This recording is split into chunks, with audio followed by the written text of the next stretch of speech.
You may not realize this, but there are people around you who want you to remain ignorant, who want you to remain where you presently are in life, who want you to keep struggling with mediocrity and lack, who don't want you to discover and rise to your full potential, who don't want you to explore the potentialities and possibilities hidden in your talents, abilities, and in your dream, who want you to remain subservient to them, who want you to continue to depend on them for support and help. They are scared that when you discover who you are and what you are really capable of doing and achieving with your life, you will break out of the cage they placed you in through their doubts, fears, and limiting definitions. The world will always try to define you, to label you, limit you, or lock you into a role that serves someone else's agenda. The power of self-definition.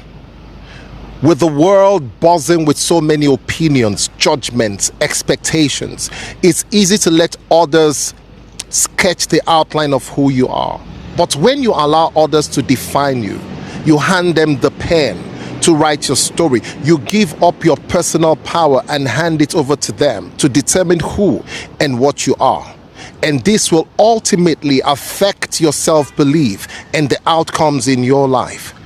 Too often, their version of who you are is smaller, dimmer, and confined to a box that serves their interests, not your potential. People who define you, confine you, they limit your capabilities, sometimes not out of malice, but out of their own fears, biases, or need for control. Their definition of who you are consigns you to irrelevance, not because you lack greatness, but because a subdued you is easier to manage and control. A subdued you will remain subservient to them and be at their mercy. A subdued you will fit into their narrative of who and what you are. Nobody will ever define you better than you can. No one will place you in a more advantageous position than the one you carve out for yourself. Why? Because their lens is clouded by their own agendas. They will nudge you into roles that keep you subservient, tethered to their version of order. They will put you in a position that makes you a cog, a follower, a shadow of what you could be. But you are not their narrative. You are not their limits. The moment you accept their definition, you step into their cage. Their words become walls. Their doubts become chains. Their definitions become your limitations. And the tragedy? You might not even notice until you try to soar and find your wings clipped. Don't let their definitions shrink your dream. Don't let their fears fence you in. The power of self-definition. You are the author of your identity. You are the architect of your destiny. To define yourself is to reclaim your power. To say, I am more than your labels, stronger than your doubts, bigger than your boxes. It is to stand tall in the truth of who you are and who you are becoming, unapologetically and without compromise. Defining yourself isn't easy. It demands courage to reject the script others hand you. It requires clarity to know your values, your passions, your purpose.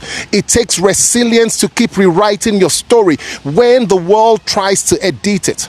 But every step you take to define and redefine yourself is a step toward freedom.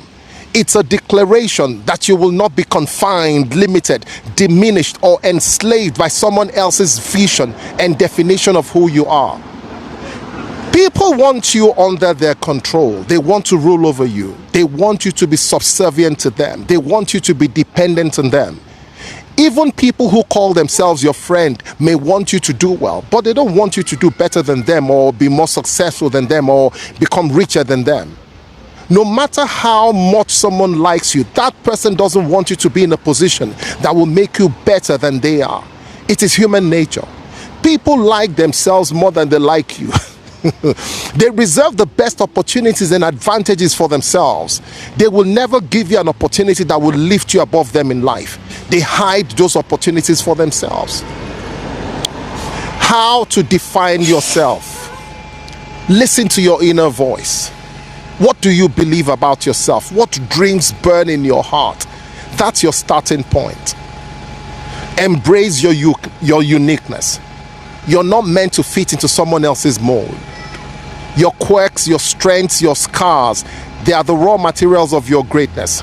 Set your own standards. Don't measure your worth by other people's yardsticks.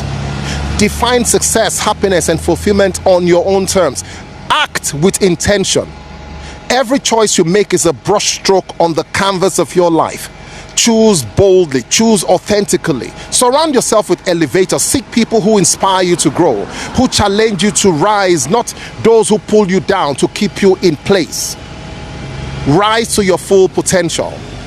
You may not realize this, but there are people around you who want you to remain ignorant, who want you to remain where you presently are in life, who want you to keep struggling with mediocrity and lack, who don't want you to discover and rise to your full potential, who don't want you to explore the potentialities and possibilities hidden in your talents, abilities, and in your dream, who want you to remain subservient to them, who want you to continue to depend on them for support and help.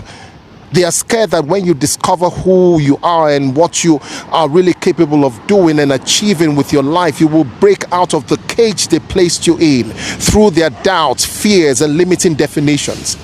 The world will always try to define you, to label you, limit you, or lock you into a role that serves someone else's agenda.